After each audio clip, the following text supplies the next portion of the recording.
Israel's fragile ceasefire with Gaza just cracked. Maybe not officially, but definitely in spirit. The so-called truce, barely a week old, is hanging by a thread after Israeli forces launched airstrikes across the Strip, killing at least 26 people, including civilians, according to Gaza health officials. This comes after Israel said 2 of its soldiers were killed in Rafah when militants opened fire, a move they called a blatant violation of the ceasefire.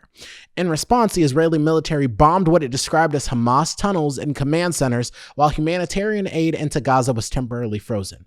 By nightfall, Israel announced it would resume enforcing the truce, but at this point, calling it a ceasefire feels like theater. Because let's be real, this deal never looked solid to begin with. From the start, it was marketed as a breakthrough, a US brokered pause in hostilities that would allow aid to flow, hostages to be released, and talks on post-war governance to move forward.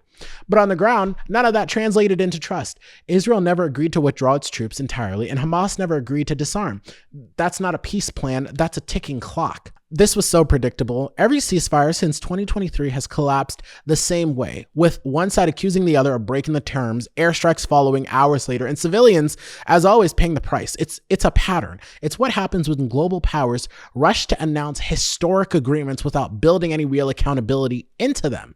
There was no neutral body enforcing compliance, no pathway for long-term reconstruction, and no real political solution. Just pressure to look like progress. And you can feel the fatigue on both sides. In Gaza, where aid workers are digging through rubble again after last night's strikes.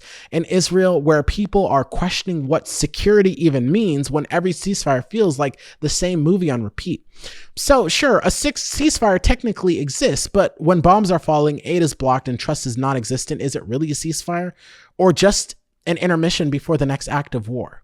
Until the international community stops treating peace like a PR stunt, moments like this will keep playing out.